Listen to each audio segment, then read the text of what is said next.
Welcome back to the pregame show. The RoughRiders playing Game 3 of their series against the San Antonio Missions. And I'm joined here by one of the RoughRiders coaches, Corey Tucker. Corey, you've been here as long as really anybody can claim that works here at Dr. Pepper Ballpark. How did you get started with the RoughRiders when the team first came here in Frisco and opened up the franchise? Well, it first started, I knew the team was coming into town. My wife and I just moved here to Frisco, and I thought, well, I used to catch a lot. I'll see if they need a bullpen catcher. So I shot out a few emails. Didn't get any responses initially. Then about a week or two before the season started, they called and said, hey, we're going to have tryouts for a bullpen catcher. You want to come up? I said, yeah, sure, I'll come up and try out, which I was kind of surprised they were having tryouts. But later, the coaches told me why. So I tried out, me and probably about 5 or 6 other guys, and I guess I'm the one that stuck, and that's how I pretty much got started.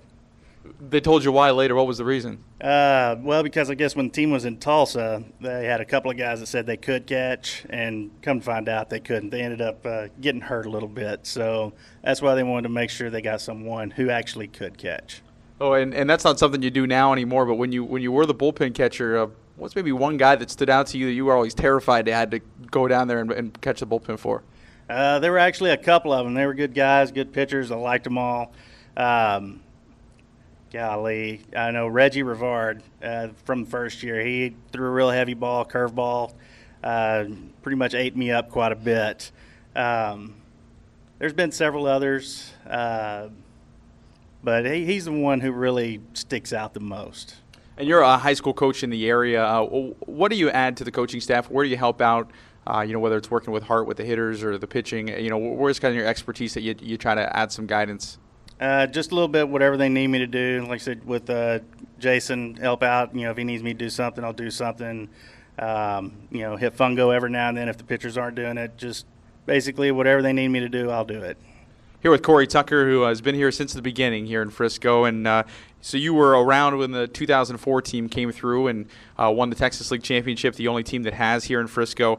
It really, looking back at that roster, there's some recognizable names, but there's not a ton of blue-chip prospects that went on to become big-time all-star players. Ian Kinsler's probably the one that stands out the most, but it was only here for part of the season. Frank Francisco was on that team, Jason Botts. But what made that team so special? Why were they able to win it all that year? I think mainly because, from what I remember the most, everybody gelled, played together well. They all seemed to like each other, had a good time. And I think that makes a big difference, especially, really at any level. You got to like your teammates. You got to enjoy going out there and working with them every day, and that group pretty much did.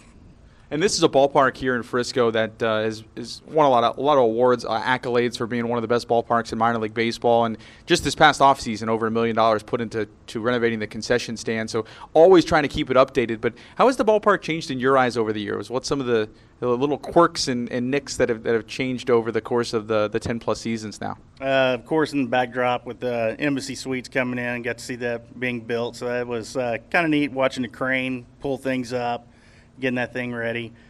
Swimming pool coming in, I guess a couple of years after the ballpark opened.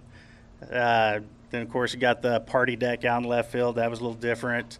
And then right behind the bullpen, there used to be a section of seats, which, those of us that were in the bullpen, it could get interesting at times because people would be leaning over the rails, and a lot of times they'd set their beer on the rail, and it'd fall over on us. And it could get a little rowdy down there at times, too. People, having a little too many adult beverages, and they would get a little excited down there and start not really harassing us too bad, but every now and then we'd have a little fun with it too. But then, of course, you got TVs and video screens all around the concourse now. In the beginning, there was the video screen wasn't there, so when they put that in, whenever I came back to catching the bullpen, I had a little fight with that because it was hard to see the ball coming out because it would go right into those screens. And so I wore a few pretty good ones there for a little while until I got adjusted to it. But there's been a few changes here and there, and it's always exciting to come back each year to see what's different. I remember that when they put those LED lights in Arlington, same things happened for their bullpen guys as well. It's interesting how those things change. You don't necessarily think about those. But as far as what happens on the field, one thing I wanted to ask you about as well is the managers that have come through over the year. Steve Buechele is the longest tenured manager, won more games than any manager in RoughRiders history. How does he compare to some of the other guys you've seen come through here? And what stands out about him and his character, who he is as a manager and as a person? Boo's a great manager. I like the way he manages. He's a player's guy. Pretty much lets them do whatever they need to do, as long as it's just not something really crazy. He trusts in them, believes in them, and that's what I like the most. Even with my high school team, that's kind of the way I like to be. Let the kids play the game, let them enjoy it, teach them when they need to be taught. But yeah, with him it's been different. We've had a few others in the past, pretty intense, not really in a bad way, but just very intense. But I like the relax of Boo. Whenever he gets out here, though, I guess when he does get in the dugout, he changes mode. He gets into it pretty good. But you get him out of the dugout, man, great guy. I enjoy being around him. Been fun being around him the past several years. So. And you're a coach with Lake Highlands. Are you able to learn a lot from these guys being around them? Is that kind of one of the added elements of being on this staff? Yeah, I always feel there's something to learn every year. Every day there's something to learn. If I feel like there's nothing else to learn, then I wouldn't be here. But yeah, I think it's come in pretty handy over time. Been able to help my pitchers out just by being in the bullpen whenever I was catching in the bullpen, picking up little things, maybe, hey, throw something this way, try it this way with your players, and so I do it.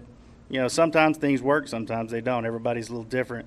But it does have its advantages. I'm able to bring some new things to the table for my high school kids, and they seem to enjoy it. They enjoy hearing the stories too that I have to tell. Well, here with Corey Tucker, one of the RoughRiders coaches here, and a local high school coach at Lake Highlands here in the DFW area. Corey, we had a number of really exciting players come through here in Frisco. The Rangers farm system has been one of the best, really, the last 4 or 5 years in particular. Who is maybe your favorite player to watch out there on the field? Maybe not necessarily the guy that you were wowed with the most and that would be the best big leaguer, but who did you have the most joy watching out here? Let's say, aside from this season, not offend any of the players on the roster, but looking back over the years, who's a guy that you just remembered, just loved to go stare him down and watch him on the field? I guess I really enjoyed watching Nate Gold when he was here because he just could hit the ball hard. Of course, Jason Botts is another one I enjoyed watching him. I guess kind of the big guys out there that can really swing the bat well. It's fun watching them take batting practice, and it's fun watching them in a game too. And then, of course, Elvis, when he was here, he's just phenomenal. My high school shortstop that year was less than a year younger than Elvis, and he was an all-district player. And then I'd leave those games or those practices and come out here, and then I'd see Elvis, who's 6-7 months older, and just there was just a world of difference between the talent level. And it was always fun watching Elvis because young kid, 19 coming up, made some spectacular plays, made things happen, great attitude, and it was just a joy coming out here and watching him play too. And what about from the opposition? We've seen a number of really exciting players come through here this year. George Springer, I think, stands out for a lot of people as maybe the most exciting player that we've seen play at this ballpark. But what about looking over the years? Who are some of the guys that you saw and you said, wow, this guy, I'd be shocked if he's not an all-star or a very good major leaguer down the road? One of those guys would be Mike Napoli. He was another one. He could just hit the ball a ton. Enjoyed watching him. Whenever we had the All-Star game here, I guess in 2005, and he was in the home run derby. Of course, Jason Hart was in the home run derby too, and I got to actually catch that. And so it was pretty fun watching a lot of those guys. I remember Andre Ethier won it that year.